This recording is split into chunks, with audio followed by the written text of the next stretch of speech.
Hello and good afternoon. Welcome to today's COVID-19 update with the county's public health experts, coming to you from the safety of their private offices. Today, you will hear from the county's Director of Public Health, Dr. Vaughn Do Reynoso, followed by Dr. Henning Ansorg, the county's Public Health Officer, who will be followed by Suzanne Grimacy, Chief Quality Care and Strategy Officer for the County Department of Behavioral Wellness. Following their updates, we will open it up to questions from the news media. As a reminder, this press conference is being interpreted in Spanish by Carlos Saracedo and in American Sign Language by Kim Rich. Videos of the press conference will be available shortly after the conclusion, both in English and Spanish, posted on the county's YouTube channel at CSB TV 20. And with that, I will turn it over to County Public Health Director, Dr. Vaughn Do Reynoso. Thank you, Gina. Good afternoon. Slides.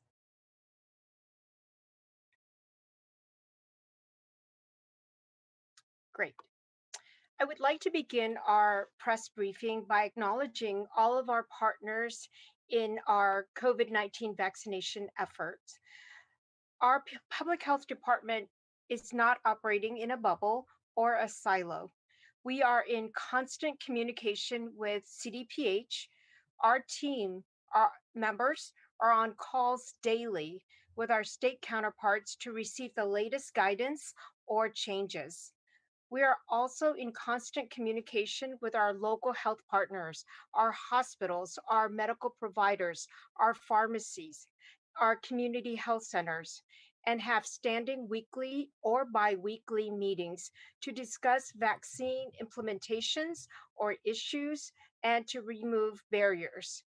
We also appreciate our connection, our relationship, our partnership with community-based organizations and community members and advocates. We are working together with these groups to ensure that community members who are eligible to be vaccinated will get that opportunity. Next. Because of the limited vaccines right now, we are continuing to prioritize frontline healthcare workers and persons aged 75 and older. Frontline healthcare workers with direct patient care are more likely to be infected and must be prioritized so that we can ensure high quality patient care. Persons aged 75 and older in our community are faced with higher mortality rates and are also being prioritized above those age 65 and older. However, coming soon, we anticipate to offer vaccines to persons age 65 and older and those at risk of exposure due to work in the following sectors: education, childcare, emergency services, food and grocery, and agricultural workers. We do not have a date when this will happen, but we will widely announce when the time comes. Next. I'd like to share with you a graph that describes the vaccine allocation statewide on February 2nd. The information shows that no one is getting much vaccine. We are in a state of vaccine scarcity. Santa Barbara County is getting 1.22% of our population. So we received 5,500 doses allocated, which is higher per capita than a lot of our neighbors, such as LA or Ventura County. So this is to reassure that our community members where we stand with regards to vaccine doses. Next. I'd like to briefly go over school reopening for TK through 6. Our state guideline currently stands that a community cannot reopen our schools, TK through 6, until we have cases less than 25 per 100,000. and that is adjusted case rate. Our Santa Barbara County, per the blueprint metrics, we have 47.2 cases per 100,000. We, public health, are in full support of reopening our schools, and we are pursuing ways that we can lend that support. Next, part of lending that support is offering to work with our schools on their school safety plans.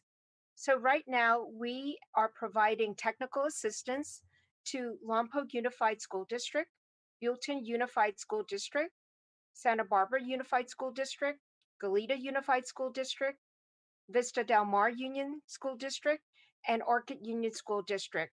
We are reviewing the safety plans and offering suggestions for improvement and awaiting corrections. And some of these schools are very, very close to having a top notch school safety plan ready to go. Next. I'd like to describe our COVID by the numbers. Today, we are reporting 136 new cases, 4 new deaths, 1,067 active cases, 161 community members hospitalized, with 44 in the ICU. And our Santa Barbara County actual ICU availability stands at 18.4%. So I'm happy to report that these numbers show a notable decrease in our COVID metrics since our post holiday peak. And while these numbers are extremely encouraging, I also want to detail the additional improvements that are critical for us to move to the red tier. Our COVID metrics indeed have significantly decreased since peak mid January. We're seeing about a 60.5 reduction in our case rate, and we're seeing about a 38% reduction in our testing positivity. And these decreases are possible because of our individual and collective action to slow the spread of this pandemic. However, because there is much more work that needs to be done, our COVID metrics need to continue to decrease. In order for us to reach the red tier, our case rate needs to decrease by an additional 80%, and our testing positivity needs to decrease by an additional 20%. So, case rate and testing positivity may seem a bit abstract. So, simply put, we need to have fewer than 32 new cases a day to reach to the red tier. And right now, we're averaging 157 new cases per day. So you see, we still have a lot of work to do. However, I'm confident that together we can get there. We can reduce our COVID metrics and we can move out of the purple tier towards the red tier. Next. Because we need to continue to see a downward trend in our case rate and testing positivity, it is important that we double down on our efforts so that we can reopen schools. As I mentioned, we need to get below the 25 cases per 100,000 to reopen schools, and 7 new cases per 100,000 to be in the red tier. Part of getting there is limiting gatherings during the upcoming events, such as Super Bowl Sunday. We are racing to vaccinate the most vulnerable members of our community, and we're all working so hard to decrease our case rates. But yet, I'm hearing today of reports of schools and other groups organizing big Super Bowl parties. This is so disheartening because these large gatherings can be super spreader events. Based upon our data during this pandemic, we did see spikes in cases after the holidays, such as Memorial Day, and of course, since the recent winter holidays. So please celebrate Super Bowl in less risky manner this year, so we can reopen schools in our community. So remember to keep it outdoors. And remember to keep it small and keep it short. And remember to next. And remember to vaccinate when it is your turn. And please adhere the 4 Ws. Continue to wear your mask, watch your distance, wash your hands, and limit your gatherings. Thank you. And with that, I'd like to introduce Dr. Mansorg, our County Health Officer. Thank you, Dr. Dorinoso. Good afternoon, everyone. Let me give you some more information and logistical remarks on our vaccination efforts, because we've heard that there was a lot of frustration about not being able to get vaccinated. Santa Barbara County has about 36,000 residents over the age of 75, and we have about 26,000 healthcare workers. Now, we have seen that about 75% of the elderly, but only about 50% of the healthcare workers wanted to actually accept the vaccination. That brings the number of vaccines needed to cover this initial phase to roughly 80,000, because remember, 2 shots are needed for every person. Given the fact that the Public Health Department has been receiving about 6,000 vaccine doses per week for the whole county, it is obvious that it could easily take 12 weeks or longer to complete this task. Obviously, we are in a position that we could complete this vaccination drive much faster if we only had more vaccine at hand. On the upside, we have noticed that the vaccine supply to the Public Health Department is slowly increasing. Marion Hospital, as well as some pharmacies under contract by the federal government, have been getting additional allocations of vaccine as well. And this is helping to get these 2 prioritized groups vaccinated faster now. We will be able to expand to the next phase of eligible recipients very soon. This will include people over 65, the education childcare sector, food agriculture workers, as well as emergency service employees, as Dr. Dorinoso already mentioned. We are estimating that we require anywhere from 70 to 100,000 vaccine doses just to cover these groups, depending on how many of these actually want to be vaccinated. I'm sure you can imagine that it is very challenging to plan and schedule for vaccinations if the amount of available vaccine is determined only week by week. And it's also difficult when we're not in a position to schedule vaccinations ahead of time, because we do not know how much vaccine we will actually receive next week. Please bear with us during this difficult time. Rest assured, we are working tirelessly on optimizing the distribution and swift administration of our available vaccine allocations as soon as they arrive at our door every week. We are noticing that the vaccine supply is slowly improving due to more production. Additionally, a 3rd vaccine candidate by Johnson & Johnson applied for emergency use authorization today, and the FDA is expected to approve it in about 10 days. This would make immediately an additional 7 million doses of vaccine that requires only 1 shot available for distribution. And it would help greatly in reducing the current shortage. So I'm hopeful. Now let me give you a brief update on the virus variants that are reported widely in the press. As of now, we have not been notified of any South Africa type mutations, or B1351, identified in California. In California, we have seen 151 cases of the United Kingdom type B117, and those cases occurred in the San Diego and Bay areas. Cottage Hospital will be starting to monitor local samples for virus mutations in collaboration with the UCSB Virology Lab.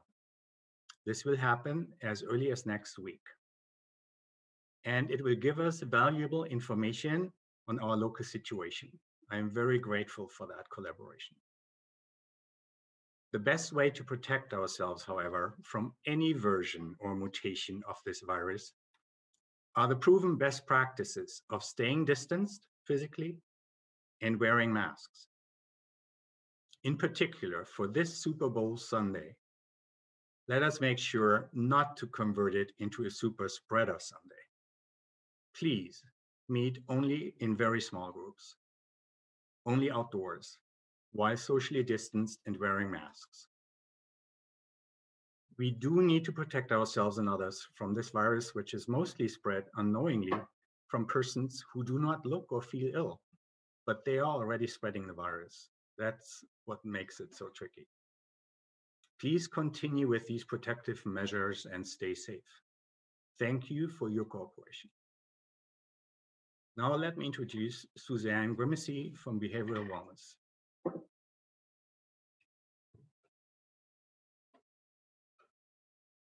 Thank you, Dr. Unsorg. I've shared before that I serve in two roles in relation to my work with Santa Barbara County and COVID-19. I provide support with community behavioral health in response to the pandemic, and I work on the county's communications team for COVID-19. I want to start and speak a little bit about communications. I've had the opportunity to speak with numerous community members daily through the community wellness team phone line, as well as my relationship with the county call center. We hear the frustrations and the voices that are calling, the worry and the confusion. Getting vaccinated for COVID-19 is new for all of us. And for some, using a computer to navigate the system or to make an appointment is easier for some than others. Either way, we're glad that everyone is calling with questions and to get answers. Some common questions that we've heard from callers this week have to do with where to find a vaccine appointment for someone over the age of 75, how to schedule a second appointment for the vaccine, wanting to know when vaccinations will be available for people over the age of 65 or for those with compromised health, and wanting to know how to get on a wait list for the vaccine, as well as really wanting to understand the process for movement between phases of vaccine distribution. I'd like to try and touch on some of the answers. We're waiting on answers from the state in regards to allocation. Santa Barbara County's Public Health Department has ordered the maximum allocation of vaccine possible. Public health is restricted to ordering certain pre-allocated amounts set by the state. Pharmacies receive allocations through the county and receive only a small portion of the overall vaccine. If you're in the age group now being vaccinated, including those over the age of 75, and you're unable to make an appointment, it's likely because there are no appointments available until additional vaccine allocation is received. As more vaccine is received, there will be more appointments available. And as you just heard from Dr. Unsorg, the county anticipates inviting those over 65 to make appointments very soon, depending on the supply of vaccine. At this time, however, no appointments are available for this population. For the many people in need of the date and time for their second vaccination, please allow 1 to 2 weeks from your first vaccine to receive notice of the date of your second vaccination. As providers want to assure adequate supply, some are not scheduling the second appointment sooner than 1 week before that appointment. And the notice for your second appointment will come from whomever provided your first vaccination. If you received your vaccination through the county community sites, you may also call 211 and press number 4 to get assistance in connecting to the county's vaccine call center, who can help you with scheduling your second appointment. While there are not wait lists available for the vaccine, we encourage everyone to sign up to receive vaccine updates and information. You can do this on the public health website or you can call 211 for assistance in doing so. The county's vaccine call center, which is accessed through 211, is available 7 days a week, and it's an excellent source for information and assistance. In regards to the movement through the phases, as Dr. Onsorg shared, the calculations of those in our county paired with the allocations received and the amount of time it will take all determine our movement through each phase. The county is following state guidelines for vaccine administration, but each county's movement may look somewhat different from each other. There are a number of reasons for this, which include supply, the number of people in each phase, their age, occupation, and the number of people who have accepted or declined the vaccine. Each of these allows and recognizes that a county will move through the allocation process with different speeds. All that being said, as Dr. De Reynoso shared, Santa Barbara County has administered the vaccine at a higher per capita rate than other counties. We look forward to moving to the next phase as quickly as possible. Just the same as many of you, we're hearing the news updates about Blue Shield becoming a statewide vaccine administrator, about CVS beginning to offer vaccines, and other news. Specifics on these things have not yet come to the county, but when they do, we will be sure to message out to everyone. We are at an exciting chapter, and yet one that is very difficult. Waiting for your turn for the vaccine, trying to figure out how and where to sign up to get it, navigating through many sources of information, wanting to make sure you're following the instructions properly, maybe knowing that you're able to get the vaccine, but not everyone in your household or family is able to, worrying about staying safe in the meantime. This is hard, very hard. The voices of frustration, worry, and stress heard over the phone make perfect sense, and they're perfectly normal. People want the vaccine, and they want to know that they're safe and protected. People are sounding upset or frustrated when they call for getting more information that makes complete sense. Public health is working as fast as possible to assure that information on how and where people can get the vaccine is getting out, and making the process of getting vaccinated at county sites as easy as possible. A reminder for all of us, whether you are awaiting the vaccine or you're a communicator getting information out about the process, or you're a healthcare staff helping with the vaccinations, the vaccination process during a global pandemic is new for all of us. Please continue to focus on self-care and be mindful of your mental health. Pay attention to how you're feeling. Be mindful of our reactions to others. Everyone is trying hard to do the right thing. Be extra patient with others and with yourself. Again, we're at an exciting chapter right now. We're nearing a time when our entire community will be safely vaccinated, and we're almost there. We can make it to the finish line, but we really need to do this together. Governor Newsom spoke to partnerships earlier this week. Dr. De Reynoso just spoke to the partnerships taking place. Please continue to show kindness to others, stay safe, and be mindful that nearly everyone is feeling the impact of the same stress right now. We need to stick together as a community now more than ever. We are truly stronger together. Thank you. Thank you, Suzanne. We have a lot of requests for media. So we're going to start this with Blake Devine with KYT. Hi guys, so I've been hearing some reports of people who do not live in the area and aren't eligible to receive the vaccine being able to be vaccinated here in Santa Barbara County. I just wanted to know what measures are being taken to prevent this from happening.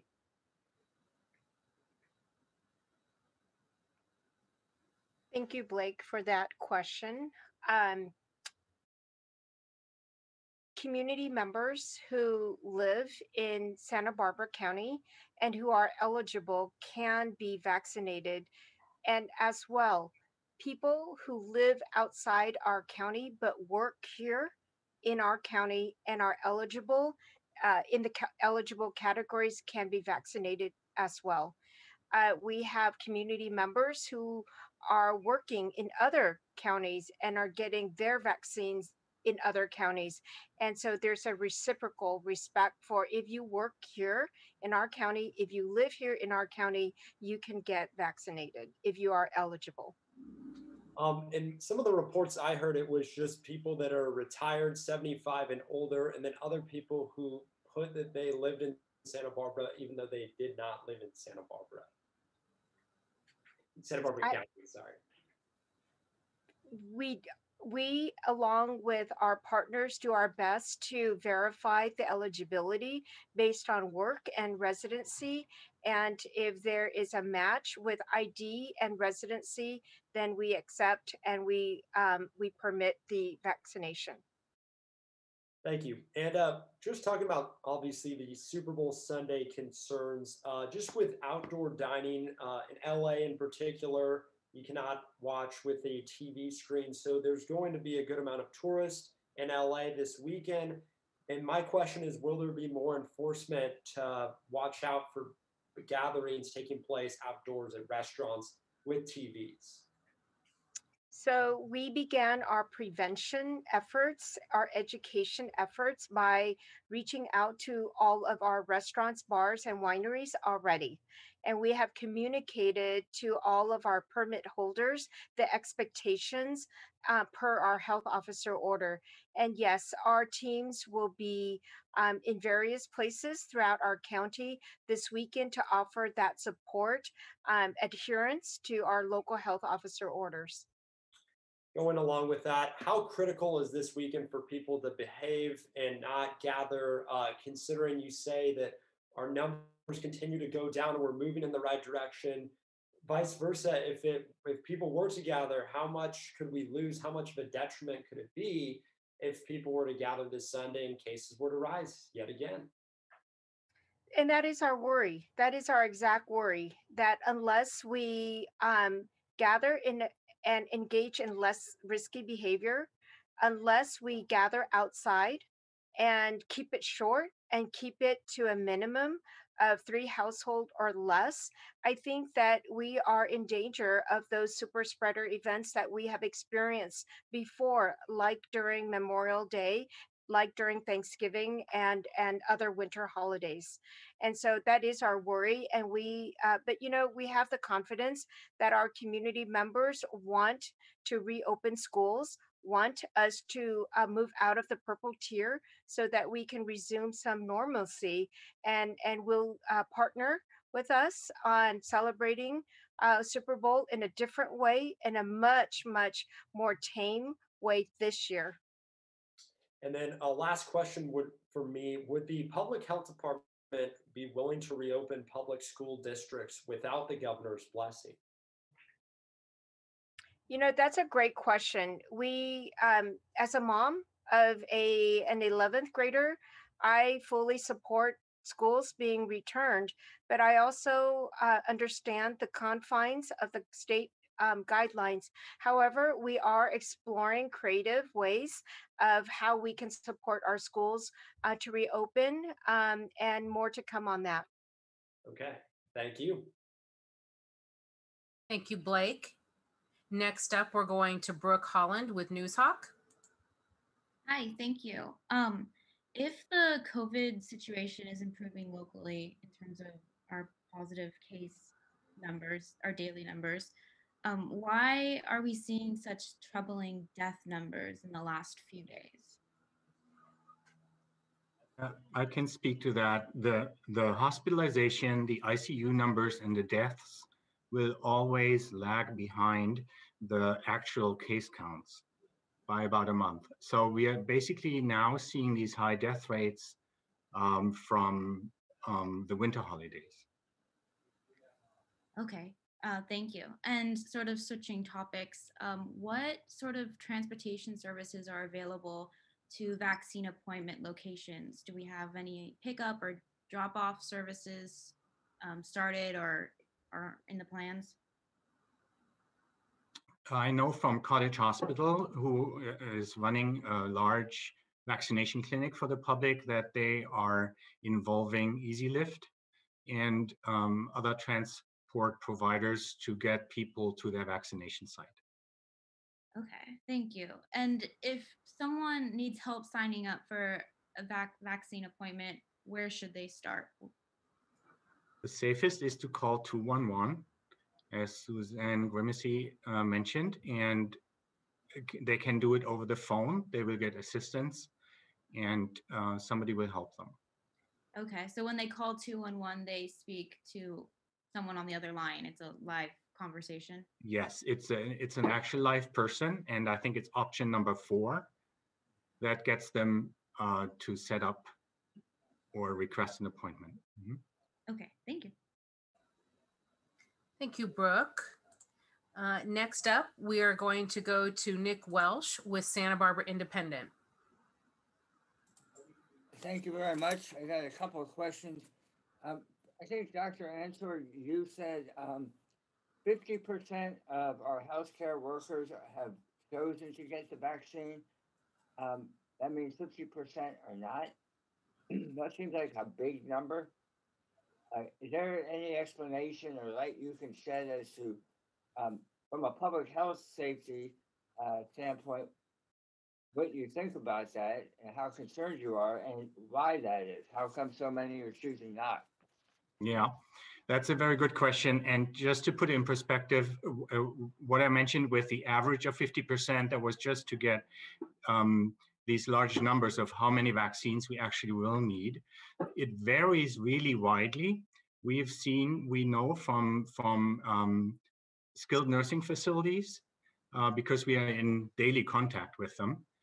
We know by report how many have refused or declined the vaccine, and in many areas it's that only 30% of nursing home staff accepted the vaccine at this time. There are other areas, for instance, Cottage Health, where they have what we call an uptake or acceptance of the vaccine by 80% of their workforce, and that is very good. So there's a broad spectrum. It also depends on the age of the healthcare workers. There are, unfortunately, quite a few hoaxes or misinformation things on social media in particular. For instance, there was a widespread misinformation that this vaccine would make it hard to conceive a child or make you sterile. And that is, of course, a very big concern to young people who want to start a family, understandably. Now, this is a complete hoax, but unfortunately, social media misinformation goes very far. We've also seen that in our Latinx population, the hesitancy, as we call it, to accept a vaccine is quite high. And that is a cultural phenomenon. And it is also sometimes in other minority groups a known fact that they have a certain mistrust or a higher level of mistrust to anything coming from the government, even if it's from the public health department. We are working with education campaigns on this, and but those are the main reasons: misinformation, and then oftentimes culturally determined hesitancy. Well, thank you. I was wondering, my next question was going to be, did you guys have a breakdown of the ethnicity of the people who have been vaccinated? So you could say 60% or 70% are white or whatever. Do you have any breakdown you can share? I defer that to Dr. Dorenoso. Yes, thank you. Nick, we are working on that and we anticipate to be finished with the data by end of next week. We have been working on the demographics of those who have been vaccinated in our county for the last 2 weeks. Unfortunately, the data is muddied and it has taken our team, our epi team, quite a bit of effort to clean it up so that we can present some good, reliable data to our community at the end of next week. Okay. And Um, last I, question. oh, I'm sorry. I just want to share that we are concerned again, like Dr. Ansork spoke about the vaccine hesitancy, and that is why we have been participating in um, town halls to discuss vaccine hesitancy. And as a matter of fact, we are partnering up with quite a few community partners to do a vaccine town hall next week so that there's space for our community members to ask the experts about good information on the vaccine. And lastly, I just want to really underscore that for our community members who have questions about vaccines, about how to schedule for an appointment, that our call center, the 211 number, is available 7 days a week from 9 to 5. So our staff are on standby to assist our community members. And again, that is a 9 to 5, 7 days a week operation. Thank you very much. Thank you, Nick. Next up, we're going to go to Laura Place with Santa Maria Times, to be followed by Fabiola with Tu Tiempo Digital.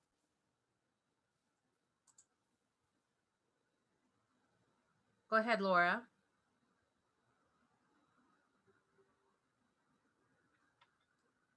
Laura, Hi, can you hear me? we can now. Thank you. Okay, thanks. Sorry about that. No worries. My first question is just about the next phase of prioritized groups for the vaccine.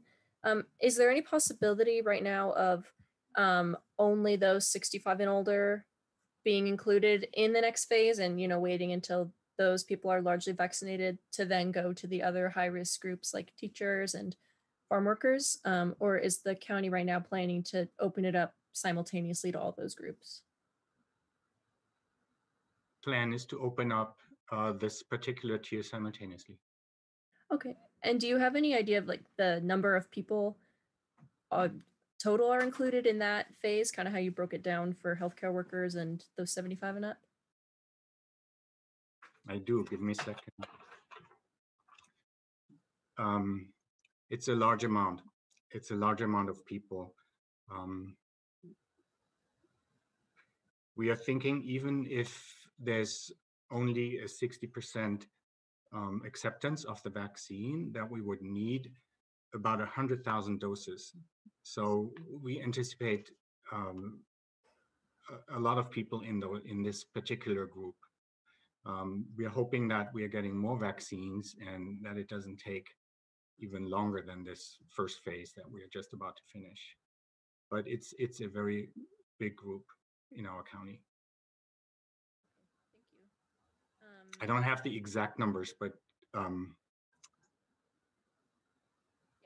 well, that's okay. Thank you for that. I appreciate it. And as far as this most recent allocation of vaccines, it looks like it was around 9,000, increased up to like 61,000 doses now allocated. Is that a larger allocation than you've seen in past weeks, and is that encouraging?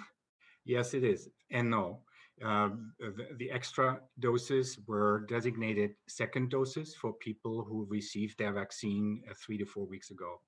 So first doses were still only at 6,000 a week. I see. So of those, are you saying that of those 9,000, 3,000 were for second doses, or all of that new allocation? No, Okay. 3,000 were definitely allocated for second doses, and probably more, because we just try to reach as many people as possible from the get-go. So, but that's why we received an extra allocation of these 3,000 something doses. as designated second doses. Okay. I know it's confusing, but it really is, because we always have to take the second dose in account. That has to be given 3 or 4 weeks after the first. And then moving on to the topic of farm workers and those in the ag industry, I know you all have said you're working on future plans for how to efficiently vaccinate that population and collaborating with different groups. I was wondering if there's any talk of working with the Farm Bureau or with growers directly to vaccinate those workers, like as part of their workday, since their workday normally lasts, Monday through Saturday, kind of all day during the time that clinics have been offered so far. So is that a possibility you all are considering, just to make sure that workers don't have to leave the fields to go get vaccinated at another site? Yes. So we have been, we're planners. And so we have been in conversations with both our community advocates as well as our grower partners. And nothing is off the table. As a matter of fact, we had a really good meeting this week with our growers and our ag commission to just look at different creative ways that we can vaccinate the farm workers when they are eligible. So some of that might be partnering up with our community health centers. Some of that may be partnering with the growers to offer a centrally located vaccine clinic. And part of that could be partnering up with community organizations or neighborhood centers to be able to offer vaccination clinics where it's convenient. So we are exploring different ways to do vaccine clinics to ensure that we get to as many farm workers as possible. Okay, thank you. And lastly, I was wondering if right now in the public health department, there are any speakers of Mixteco that are, that like even just one translator who can assist Mixteco speakers, when they call the 211 line, or if they kind of need to go back to community groups to get COVID vaccine information in their language. So right now our county does have Mixteco language capacity, but we're also heavily relying on our community partners to assist us in that effort. And I'd like to add the town hall that Dr. Donoso mentioned next week is going to be offered in English, Spanish, and Mixteco. Do you have a day for that town hall yet, or is it still being planned? It is February 11th with information I think is being finalized today and certainly will be going out on Monday. Okay. Thank you so much. Sure. Thank you, Laura. And next up, we are going to Fabiola Navarrete with Tu Tiempo Digital. Hello, good afternoon. My first question is about the high rate of deaths, but Dr. Answer already explained about that. But my next question is related to that, and it's a big concern from our audience. We have heard that some COVID patients have been disconnected because they have been told that their organs are not working anymore and that they could have a heart attack. This has been happening at Marian Hospital. So we want to know if you are aware of this, if you have heard something like this. Could you clarify that? So a patient who was released from the hospital was told that they have now organ damage or something like that? That their organs are so damaged that they cannot be connected anymore and that they have to let them go?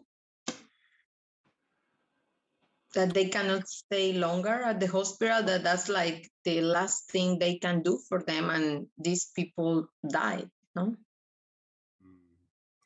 Well, I cannot speak to every single case. I'm not aware of that. It is possible that people who do not improve will be discharged to hospice care. That is possible. I would strongly recommend, if there's a concern about a miscommunication, to reach out to Marian Hospital's customer service line and have that investigated. I will also, if you could offline, maybe give me some more information. I'm happy to research that myself as well. Oh, okay, thank you very much. And my last question is if you can tell us, because maybe I didn't hear the rate of the deaths, what was the number of deaths? You're muted. The number for information? Yeah. 211.